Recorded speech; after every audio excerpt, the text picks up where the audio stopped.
தொடர்ந்து பேசலாம். வன்னியரசு, இதில் திமுகவுக்கு சவாலான ஒரு விஷயமா இருக்குன்ற ஒரு கருத்தை பத்திரிகையாளர் செந்தில்வேல் முன்வைக்கிறார். அப்படிப்பட்ட ஒரு சவாலான ஒரு சூழல் தான் உருவாகி இருக்குதா? கொள்கை அப்படின்ற இடத்துட்டு போய் நிறுத்தும் பொழுது அது அதிமுக பாஜகவுக்கே ஒரு சவாலான போக்கு இருக்குன்ற ஒரு பதிலும் கிடைக்கப்படுது. இப்போ இந்த இடத்துட்ட திமுக அதனுடைய தோழமை கட்சிகள் இதை சவாலாக பார்க்குறீங்களா? இல்லை, மரியாதைக்குரிய ஊடகவியலாளர் செந்தில்வேல் சொன்னது எங்கள் கூட்டணியின் மீதான அக்கறையில் சொல்கிறாரு. நாங்கள் புரிஞ்சுக்கிறோம், சவால் இருக்கும் அப்படிங்கிறது. நாங்கள் அந்த அக்கறையிலேருந்து நாங்கள் இருக்கோம் அப்படிங்கிறத சொல்கிறாரு. ஆனால் நாங்கள் அப்படி பார்க்கல. பாரதிய ஜனதா கட்சி எந்த கூட்டணியில் இருந்தாலும் நாங்கள் எளிதாக எங்களால் வீழ்த்த முடியும் அப்படிங்கிறது கடந்த 2021 நம்ம பார்க்குறோம். சில இடங்களில் சில தொகுதிகளில் அந்த வேட்பாளர் பொறுத்து வேணால் அங்கே கொஞ்சம் நெருக்கடி இருந்திருக்கலாம் மொழியா. பாரதிய ஜனதா அப்படிங்கிற ஒரு கட்சி இன்றைக்கி தமிழ்நாட்டில் எந்த இடத்துலையும் அது வளர முடியாது. அதிமுக தோளில் சுமந்து அல்லது அதிமுகவை அண்டி தான் அது 4 இடங்களில் வெற்றி பெற்றது. நான் அரிசி கொண்டு வரேன், நீ உமி கொண்டு வா அப்படிங்கிற மாதிரி அதிமுக கிட்ட அரிசி இருக்குது, பாஜக கிட்ட உமி தான் இருக்குது. அவங்க அப்படி உமியை கொண்டு வந்து தான் அதிமுகவுடைய வாக்குகளை எடுத்து அவங்க 4 இடங்களில் வெற்றி பெற்றிருக்கிறாங்க. அதனால் அதுக்கான வாய்ப்புகள் மிக மிக குறைவு. பாஜக சில ஸ்ட்ராட்டஜிகள் பண்ணும், அதில் எந்த மாற்று கருத்தும். அதை தான் அவர் ஊடகவியலாளர் அதை சேலஞ்சுன்னு சொல்லி சொல்கிறாரு. அப்போ என்ன மாதிரியான ஸ்ட்ராட்டஜி பண்ணுது அப்படின்னா, இப்போ திமுகவினுடைய வாக்குகளை பிரிக்கணும், சிறுபான்மை வாக்குகளை முதல்ல பிரிக்கணும். ஃபஸ்ட்டு அதிமுக 2021க்கு பிறகு நாங்கள் அதில் சேர்ந்ததுனால தான் எங்களுக்கு சிறுபான்மை வாக்குகள் போடல. அதனால் நாங்கள் திரும்ப நாங்கள் சேரமாட்டோம் சொல்லி பலமுறை சொல்லிட்டார். விடுதலை சிறுத்தைகள் பல இடங்களில் நாங்கள் சொன்னோம். அவங்க மறைமுக அது கள்ள கூட்டணின்னா அவங்க வருத்தப்படுவாங்க. அப்போயே சொன்னோம், வருத்தப்பட்டாங்க. நாங்கள் அது மறைமுக கூட்டணின்னோம். இன்றைக்கி அது கன்ஃபார்ம் ஆகிருக்கு. அப்போ அப்படிப்பட்ட ஒரு சூழலில் சிறுபான்மை வாக்குகளில் எப்படி கையாளுறது அப்படிங்கிறதுக்காக தான் பிஜேபி இவங்களை தனியாக இது பண்ண சொன்னது, தனியாக நிற்க சொன்னது. அதனால தான் எஸ்டிபிஐ போன்ற அமைப்புகள் பேசுது. இப்போ கடுமையாக அறிக்கை கொடுத்து எஸ்டிபிஐ இது சந்தர்ப்பவாத கூட்டணி அப்படின்னு சொல்லி அவங்க சொல்லிட்டாங்க. இது முடிஞ்சு வச்சு இன்றைக்கி முதலமைச்சர் ஸ்டாலினை கூட நேரில் சந்திச்சு சொல்லியிருக்கிறாங்க. இதில் என்னென்னா, இந்த பாஜக 2 விதமாக இங்கே பண்ணுது. ஒன்று வாக்குகளை பிரிப்பதற்கு நாம் தமிழரையும் அவங்க தான் கட்சியை தொடங்க வச்சு அவங்க இயக்கிக்கிட்டு இருக்கிறாங்க. தாவேக்காவையும் அவங்க தான் இயக்குறாங்க. ஒன்று திராவிட எதிர்ப்பு, ஒன்று திராவிட ஆதரவு. இந்த 2 தான் இன்றைக்கி தமிழ்நாட்டில் தனியாக நின்று திமுகவுக்கு எதிரான வாக்குகளை எப்படி உடைக்கிறது, பிரிக்கிறது அப்படிங்கிறது. இதை தான் ஊடகவியலாளர் சேலஞ்சுன்னு சொல்கிறாரு. நான் புரிஞ்சுக்கிறேன். அப்போ இந்த இடத்துல இருந்து தான் இன்றைக்கி தமிழ்நாட்டில் அதிமுக பாஜகவோடு சேர்ந்துருக்கு அப்படின்னா, நம்ம டாக்டர் சொன்னார் சோசியல் இன்ஜினியரிங் அப்படிங்கிறது.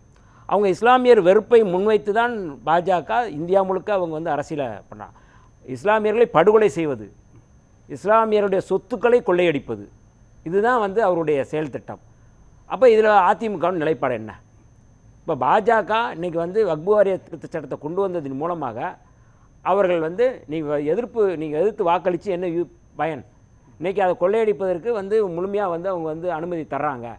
அப்போ இஸ்லாமியர்களோட நாங்கள் இணக்கமாக இருக்கிறோம், கிறிஸ்தவர்களோட இணக்கமாக இருக்கிறோம் அப்படிங்கிறது இல்லை, இப்போ நம்ப மாட்டாங்க. இல்லை, இப்போ இந்த இடத்துட்டு தான் இப்போ பாஜக அதிமுக கூட்டணி அமைந்தால் சிறுபான்மையினரோட வாக்கு அவங்களுக்கு கிடைக்காது அப்படின்னு சொல்லிக்கிட்டு இருக்கிறீங்க.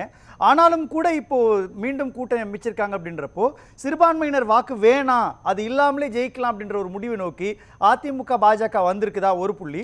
ரெண்டாவது, நீங்கள் சொல்கிற மாதிரி விஜயை முன்வைப்பதன் மூலமாக சிறுபான்மையினருடைய வாக்கை பிரிக்கலாம், சீமானை முன்வைப்பதன் மூலமாக தமிழர்கள் அப்படின்ற தமிழ் தேசியம் அப்படின்ற அந்த கருத்தியலோடு வாக்கை பிரிக்கிறது மூலமாக அது திமுகவுக்கு திமுக கூட்டணிக்கு ஒரு நெகட்டிவ் இம்பாக்டை கிரியேட் பண்ணும் அப்படின்ற இடத்தை நோக்கி இவங்க கால்குலேட் பண்ணுறாங்க. தமிழ்நாட்டை பொறுத்தல தமிழ் தேசியத்துக்குன்னு ஒரு வாக்கு வங்கி இல்லை. அப்படி இருந்துச்சுன்னா இன்றைக்கி வைகோ போன்றவர்கள் தமிழ் தேசிய அரசியல் பேசக்கூடியவர்களுக்கான முக்கியத்துவம் கிடைச்சிருக்கும்.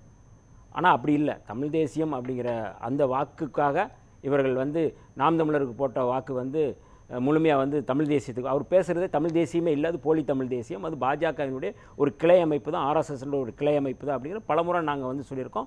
நிர்மலா சீதாராமனை சந்திச்சிருக்கிறாங்க. ரஜினிகாந்த் போன்றவர்கள் சங்கி அப்படிங்கிறத சக நண்பன் சொல்லி சொல்கிறது, பெரியாரை விமர்சனம் செய்வது, அவதூறு செய்வது, இது எல்லாமே பாஜகவினுடைய ஒரு அஜெண்டா தான். அதனால் நீங்கள் அந்த இடத்துக்கு நம்ம போக முடியாது. அது அந்த அந்த வெற்றியே இல்லை அல்லது அந்த வாக்குகளே இல்லை. அது தனி. அது இல்லை, நான் என்ன கேட்குறேன், பாஜக அதிமுக கூட்டணி சேர்ந்து பயணிக்கிற காலகட்டங்களில் நீங்கள் என்ன சொன்னீங்க, ஏக்நாத் ஷிண்டே எப்படி உருவாக்கப்பட்டாரோ அப்படித்தான் பாஜக அழிக்கப்படும், அப்படிப்பட்ட ஒரு ஏக்நாத் ஷிண்டேக்கள் தமிழ்நாட்டில் உருவாகுவாங்க அப்படின்னு சொன்னீங்க. ஒடிசாவில் ஏற்பட்ட ஒரு அரசியல் சூழல் தான் தமிழ்நாட்டில் அதிமுக மூலமாக ஏற்படும் சொல்லிங்க. இவ்வளவு ரிஸ்க் ஃபேக்டர் பார்த்துமே கூட அதிமுக அந்த துணிந்து பாஜகவோட கூட்டணி நகர்ந்ததுக்குன்ற புள்ளி வேற ஏதோ ஒரு கால். இல்லை, இதைத்தான் எங்களுடைய தலைவர் வந்து எழுச்சி தமிழர் அவர்கள் தெளிவுபடுத்தியிருக்கிறாரு. எடப்பாடி பழனிசாமி அவர்கள் நிர்பந்தப்படுத்தப்பட்டு தான் வந்து இந்த கூட்டணியில் இணைக்கப்பட்டிருக்கிறாரு. அவருக்கு அதில் வந்து உடன்பாடு இல்லை அப்படிங்கிறதான் சொல்கிறேன். ஒரு தலைவர் தான் வந்து கூட்டணி அமைப்பதற்கு அறிவிக்கணும். தமிழ்நாட்டை பொறுத்தளவு யார் வந்து தலைமை? அதிமுக தலைமை. யார் அறிவித்தது? இந்த கூட்டணி யார் அறிவித்தது? அமித்ஷா. அப்போ யார் வந்து இங்கே வந்து ரோல் பண்ணுறாங்க? இது வந்து அதிமுக அவமானம் இல்லையா? அதிமுக தொண்டர்களுக்கு அவமானம் இல்லையா? எம்ஜிஆருக்கு அவமானம் இல்லையா? ஜெயலலிதாவுக்கு அவமானம் இல்லையா? ஓபிஎஸ் வேண்டாம், டிடிவி தினகரன் வேண்டாம், எங்களுக்கு இபிஎஸ் தலைமைன்றது வந்து ஒரு பெரிய விஷயம் இல்லை. இல்லை, அது தனி. நீங்கள் தலைமை அப்படிங்கிறது தனி. ஆனால் யார் ரோல் பண்ணுறதுங்கிறது இருக்குல்ல. அதிமுக தலைமை தான் அப்படின்னா யார் அறிவிக்கணும்? தலைமை வந்து யார் அறிவிக்க வேண்டிய இடத்துல இருக்குது? அதிமுக தான் அறிவிக்கணும். அப்போ இவர் நிர்பந்தப்படுத்தப்பட்டிருக்கிறாரு. இப்போ இந்த இடத்துல வந்து ஒரு தலைவர் தான் லீட் பண்ணணும். இங்கே கட்சிக்குள்ளே இருக்கிற மற்றவங்க வந்து லீட் பண்ணி அந்த இடத்துல கொண்டு வரது மூலமாக வந்து மிக மோசமாக பலவீனம் அடைஞ்சிருக்கிறாரு இபிஎஸ் அப்படிங்கிறது இதில் வந்து தெளிவாக தலைமையில தான் சந்திக்க போறோன்றாங்க. அவர் யார் அறிவிச்சது? அதுதான் கேள்வி. அதுவே பலவீனம். கேட்கறது என்னன்னா, தேசிய ஜனநாயக கூட்டணியே தமிழ்நாட்டை பொறுத்தவரை இபிஎஸ் தலைமைன்னு ஒரு தேசிய கட்சி சொல்றதுன்றது இபிஎஸ்க்கு பெரிய அங்கீகாரம் தானே. அது இந்த அங்கீகாரம் அடிமட்டத்தில் போய் பார்க்கலாம். செயல் இல்லை. செயல்படி யார்? நான் சொல்கிறேன், அனௌன்ஸ்மெண்ட் பண்ணக்கூடிய அதிகாரம் யாருக்கு? தலைமைக்கு தானே அதிகாரம் இருக்குது. நீங்கள் இவர் தலைவர்னு சொல்லிட்டீங்க, இவர் தான் தலைமையில் தான் சொல்லுவோம், அதிமுக தலைமை தான் சொல்லிட்டு திருப்பி அவர் தான் அனௌன்ஸ் பண்ணுறாரு. அப்போ அங்கே அதில் என்ன இருக்குது? அப்போ இவருக்கு வந்து மிக மோசமாக பலவீனம் அடைந்த ஒரு அணி. இப்போ கடந்த முறை நாடாளுமன்ற தேர்தலில் அதிமுக மொத்தம் 7 இடங்களில் வந்து வைப்பு தொகை இழந்தது. 2 இடங்களில் வந்து 3ஆவது இடத்துக்கு போனது. ஒரு இடத்துல வந்து 4ஆவது இடத்துக்கு போகுது. தென் மாவட்டங்களில் வந்து நீங்கள்லாம் சொல்கிறீங்க, தென் மாவட்டங்கள் வந்து முக்குளத்தோர் வாக்குகள் அப்படிங்கிறதெல்லாம் பேசுகிறோம். ஆனால் தென் மாவட்டங்களில் தேனி தொகுதி, மதுரை தொகுதி, இந்த 2 தொகுதியிலையும் வாக்கு சாவடிகளில் சிங்கிள் வாக்குகள் வாங்கின வாக்குச்சாவடிகள் இருக்குது அதிமுகவுக்கு. 14 இடங்களில் பாஜக வந்து வைப்பு தொகை இழந்திருக்கு.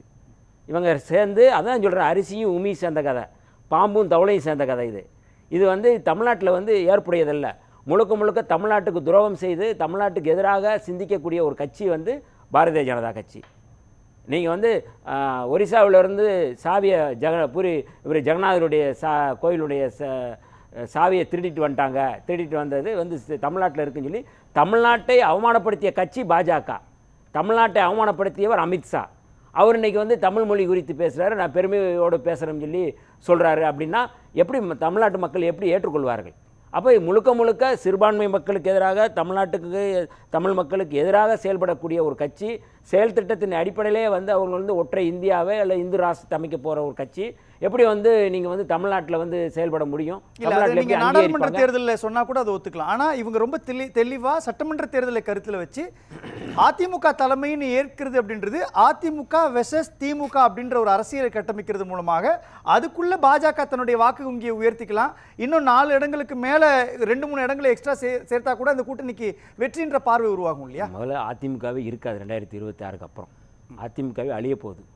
இது ரொம்ப நான் வருத்தத்தோடு இல்லை, அந்த அதிமுக மீதான அக்கறையோடு நான் பேசுகிறேன். எனக்கு வந்து அது வந்து ஏன்னா இன்றைக்கி வந்து சிவசேனாங்கிற ஒரு கட்சி என்ன நிலைமைக்கு மாறினது?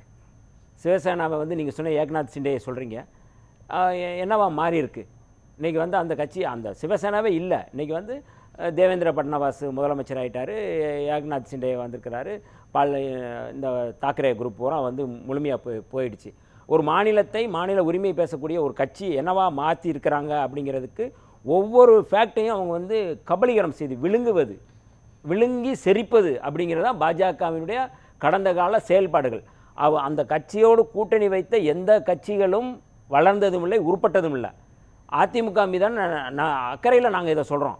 அப்போ மாநில உரிமையை பேசக்கூடியது, பெரியாருடைய கொள்கையை பேசக்கூடிய கட்சி, பேரறிஞர் அண்ணாவுடைய கொள்கையை பேசக்கூடிய கட்சி, நீங்கள் திரும்ப வந்து பாஜகவோட சேர்ந்து நீங்கள் வந்து தேர்தல் நிற்கிறீங்க அப்படின்னா இதை விட இப்போ தந்தை பெரியாருக்கோ இல்லை பேரறிஞர் அண்ணாவுக்கோ இல்லை வந்து நீங்கள் ஜெயலலிதா அம்மையாருக்கோ துரோகம் செய்யக்கூடியது எந்த இடத்துல இருக்குது? இவங்க வந்து ஊழல் பற்றி பேசுகிறாங்க, ஊடகவியலாளர் சொல்லிட்டாரு. ஆனால் இந்த 10 ஆண்டுகள் அப்படின்னு சொல்லி அனௌன்ஸ் பண்ணிவிட்டு திருப்பி வந்து அதை வந்து நீங்கள் மாற்றி 8 ஆண்டுகள் இதை விட ஊழல் ஏதாவது இருக்குமா? என்ன நேர்மை இருக்குது பாஜகவிட்ட? என்ன குறைந்தபட்சம் ஒரு நேர்மை இல்லாமல் வந்து செயல்படக்கூடிய ஒரு கட்சி வந்து பாரதிய ஜனதா கட்சி. அவங்களோட நீங்கள் வந்து கூட்டு சேர்ந்தீங்கன்னா வந்து நீங்கள் வந்து கவிழ்ந்து வந்து நீங்கள் வந்து முழுமையாக இல்லாமல் தான் போவீங்க அப்படிங்கிறது தான் எங்களுடைய வருத்தத்தோன பதிவை நாங்கள் சொல்கிறோம். பேசலாம்.